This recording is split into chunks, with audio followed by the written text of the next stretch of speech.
जय श्री कृष्णा। राधे राधे दोस्तों। आज कार्तिक महात्म्य का अध्याय 22 और अध्याय 23 करने वाले हैं। तो उसके लिए हाथ में तुलसी दल ले लेंगे और भगवान का ध्यान करेंगे। बोलो लक्ष्मी नारायण भगवान की जय, गौरी शंकर भगवान की जय। श्रीमन नारायण नारायण हरि हरि, लक्ष्मी नारायण नारायण हरि हरि, भजमन नारायण नारायण हरि हरि। बोलो कृष्ण कन्हैया लाल की जय। हाथ में तुलसी दल ले लेंगे और अध्याय शुरू करेंगे। उसके बाद तुलसी दल भगवान शालिग्राम जी के ऊपर चढ़ा देंगे। राजा पृथु बोले, हे नारद जी, अब आप कृपा करके मुझे बतलाइए कि वृंदा को मोहित कर भगवान विष्णु ने क्या किया और फिर वह कहाँ चले गए। तब नारद जी ने कहा, जब देवता स्तुति कर मौन हो गए तब भगवान शंकर ने देवताओं से प्रसन्न होकर कहा कि हे ब्रह्मा आदि सभी देवता, जलंधर तो मेरा ही अंश था, मैंने उसे तुम्हारे लिए नहीं मारा है, किंतु यह मेरी सांसारिक लीला थी। फिर भी आप लोग सत्य कहिए कि इससे आप सुखी हैं या नहीं। तब तो ब्रह्मा आदि सभी देवताओं के नेत्र हर्ष से खिल गए और उन्होंने शिव जी को प्रणाम करके विष्णु जी का वह सब वृतांत कह सुनाया जो उन्होंने बड़े प्रयत्न से वृंदा को मोहित किया था तथा वह अग्नि में प्रवेश कर परम गति को प्राप्त हुई थी। देवताओं ने यह भी कहा कि तभी से वृंदा की सुंदरता पर मोहित हुए विष्णु उनकी चिता की राख लपेटे इधर उधर घूमते हैं। अतः आप उन्हें समझाइए, क्योंकि यह प्रकृति सदा चराचर है, आपके अधीन है।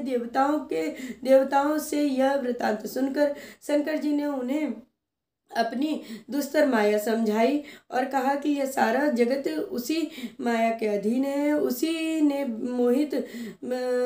उसी से मोहित विष्णु भी काम के वश में हो गए हैं, परंतु महादेवी उमा त्रिदेवी की जननी सबसे परे हैं। वह मूल प्रकृति परम मनोहर और वही गिरजा भी कहलाती हैं। अतः विष्णु का मोह दूर करने के लिए आप उनकी शरण में जाइए।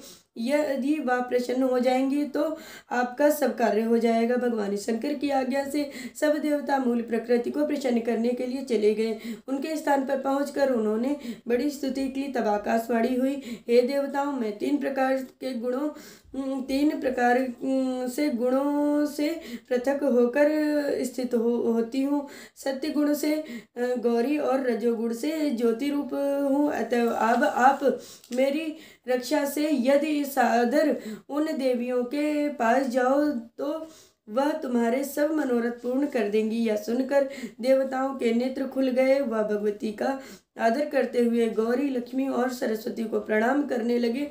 सब देवताओं ने भक्ति पूर्वक उनका स्मरण किया। तब सभी देवियां प्रकट हो गईं और सब देवताओं से प्रसन्न होकर भक्ति पूर्वक अपना निवेदन किया। सब देवताओं ने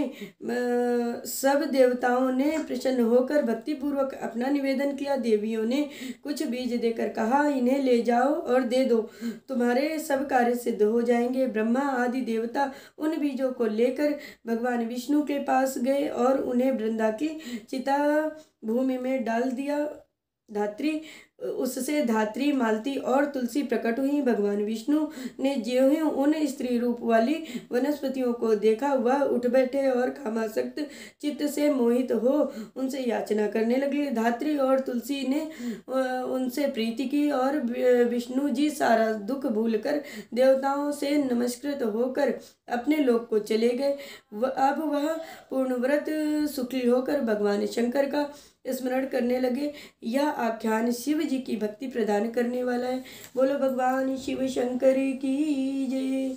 लक्ष्मी नारायण नारायण हरि हरि, श्रीमन नारायण नारायण हरि हरि, लक्ष्मी नारायण नारायण हरि हरि। और अब अध्याय 33 आप सभी से कहने जा रही हूँ। अध्याय 33 सुनाने जा रही हूँ। नारद जी ने राजा पृथु से कहा, हे राजन, इसी कारण के उद्यापन में तुलसी की जड़ में भगवान विष्णु की पूजा की जाती है। तुलसी का मूल प्रदेश भगवान विष्णु को प्रसन्न करने वाला है। हे राजन, तुलसी का पौधा जिस घर में वर्तमान में होता है वह घर तीर्थ स्वरूप है और उस घर में यम के दूत कभी नहीं आते हैं। सब पापों का नाश करने वाला, अभीष्ट फल देने वाला है। जो मनुष्य तुलसी का पौधा लगाता है वह यमराज को नहीं देखता है।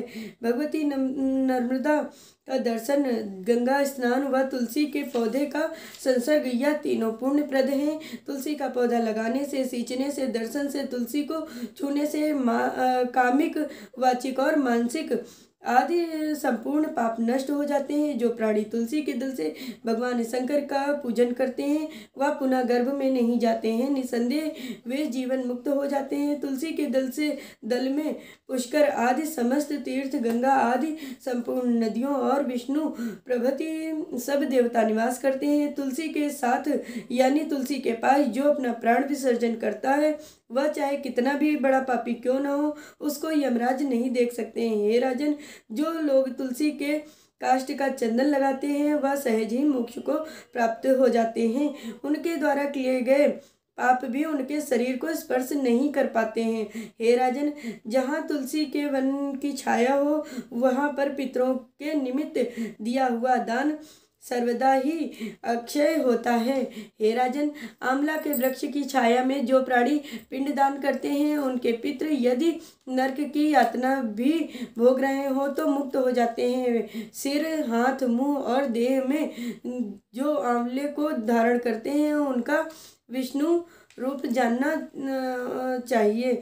आंवले के फल और तुलसी के दल को पानी में मिलाकर जो प्राणी स्नान करते हैं उनको गंगा स्नान का फल मिलता है। जो मनुष्य आंवले के पत्तों और फलों से देवताओं का पूजन करते हैं उनको स्वर्ण, मणि और मोतियों द्वारा पूजन का फल प्राप्त होता है। कार्तिक मास में सब तीर्थ, ऋषि, देवता और सब यज्ञ जब सूर्य तुला राशि में होता है आंवले के वृक्ष में वास करते हैं। जो मनुष्य द्वादशी तिथि को तुलसी का दल और कार्तिक में आंवले का पत्ता तोड़ता है वह रौरव नरक में वास करता है। जो कार्तिक में आंवले की छाया में बैठकर भोजन करता है उसके अंत संसर्ग में सब दोष नष्ट हो जाते हैं। कार्तिक मास में जो आंवले की जड़ में भगवान विष्णु का पूजन करता है उसको श्री विष्णु क्षेत्रों के पूजन का फल प्राप्त होता है। आंवले तथा तुलसी की महत्ता का वर्णन करने में श्री ब्रह्मा जी भी असमर्थ हैं, इसलिए धात्री तथा तुलसी की जन्म कथा सुनने से मनुष्य अपने वंश सहित मुक्ति प्राप्त करता है। बोलो कृष्ण कन्हैया लाल की जय, बोलो भगवान विष्णु की जय। श्रीमन नारायण नारायण हरि हरि, लक्ष्मी नारायण नारायण हरि हरि, भजमन नारायण नारायण हरि हरि, श्रीमन नारायण नारायण हरि हरि। बोलो राधा माधव की जय, बोलो गौरी शंकर भगवान की जय। आज आप सभी को अध्याय 22 और अध्याय 23 सुनाया है कार्तिक मास महत्तम का। तो आपको ये कथा कैसी लगी है? अगर पसंद आए तो ज़्यादा से ज़्यादा शेयर करिए और जो लोग चैनल पर नए हैं सो प्लीज़ चैनल को लाइक और सब्सक्राइब ज़रूर करिए। जय श्री राधे।